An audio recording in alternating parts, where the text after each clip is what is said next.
Top option starters on the mound and red-hot hitters at the plate.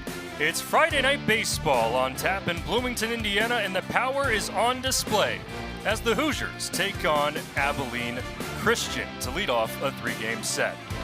We welcome you to Bloomington, everybody. Ian Plaskoff alongside Ryan Lapidus. Ryan, these are two teams that have the potential to make this game have some firepower. Yeah, plenty of firepower, plenty of factors for firepower. We got the wind blowing out into the outfield, a beautiful warm day, and players like Caleb Koski on an 18-game hitting streak for the Hoosiers. .529 batting average in the month of April for Koski, but on the other side for Abilene Christian, some slug.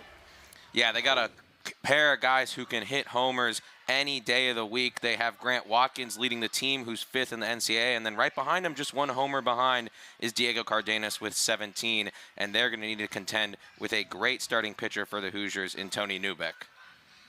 What Abilene Christian needs to do is set the table for their sluggers, and Zant Payne has done a tremendous job of that this season. Yeah, he's been able to get on base ahead of Cardenas and Watkins, batting second and third today. But the rest of the lineup's going to need to step up, get on base so the Hoosiers can contend with the big arm for Indiana. If there's anybody that the Hoosiers want on the mound, it's Tony Newbeck, especially here in Bloomington. Yeah, just a 2 ERA, 2 flat at Bart Kaufman Field in his 3 starts. Overall, a solid ERA as well. And with the arsenal, he doesn't have as much speed, but he'll pick his spot and execute well. Indiana leads 2-0 after an inning. Ian Plaskoff, Ryan Lapidus with you, and we'll send it to the third member of our crew, Josh Pose. Guys, thanks. I am here with Coach Rick McCarty. Coach, after that half inning, what's the approach at the plate against a guy like Newbeck?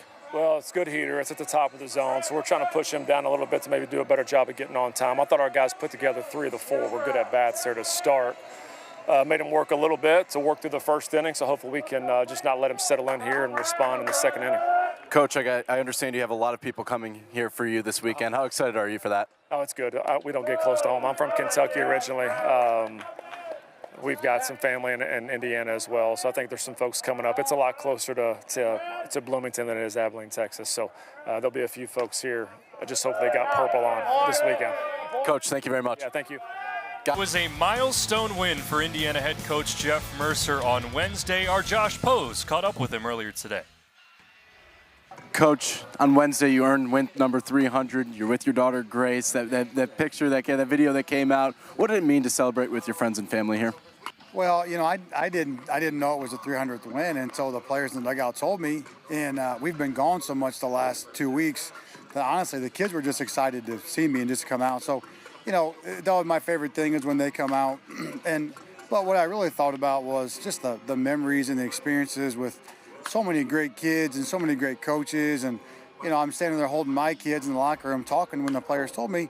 And I thought about when I was a kid growing up, my dad coached. I grew up in that locker room and how well our players treat my kids and the kids around the program. And just all those experiences. And, yes, winning is a huge part of what we do. It's our livelihood. But it's not the most important thing that we do, and the investment in the people and the growth and the experiences, like it's lived in the day-to-day life and the day-to-day joys of relationships and people and improving ourselves. So I think those are all the things that you think about, and just a lot of fun and a lot of enjoyment and a lot of great relationships. Thanks, Josh. From taking Polaroids in the dugout to now being on the mound, David John has entered the game for Abilene Christian in a very different role than this. Yeah, we saw him taking a picture of Grant Williams after he scored in the 3rd inning. Now he comes in relief of Aiden Coleman after a disastrous bottom of the 3rd inning has given Indiana an 8-2 lead on the year. John has come into 11 games with a 2-0 record and a .365 ERA. A much bigger cushion now for Tony Newbeck, but he's really settled in over the last couple of innings. Yeah, really calmed it down. He had only faced 4 batters in the first, then a lot of traffic in the second and third. That's when Abilene Christian got a run apiece in those innings, and then in the 4th inning, really calmed it down, only faced 4 batters, and now, after another inning of extended rest, he'll come back in for some more. Yeah, and Josh, Tony Newbeck has been held away from the mound for a little while, but he's had some strategies in the dugout.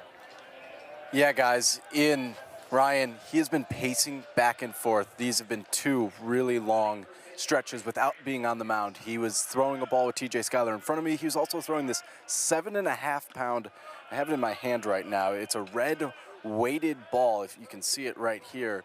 It's 7.5 ounces, and he's just been throwing against the wall, just trying to keep his arm warm. And he said to Coach Matt Myers, he said, I want to carry my weight this weekend for the team. And he's doing that right now in the 5th inning. Guys, back to you.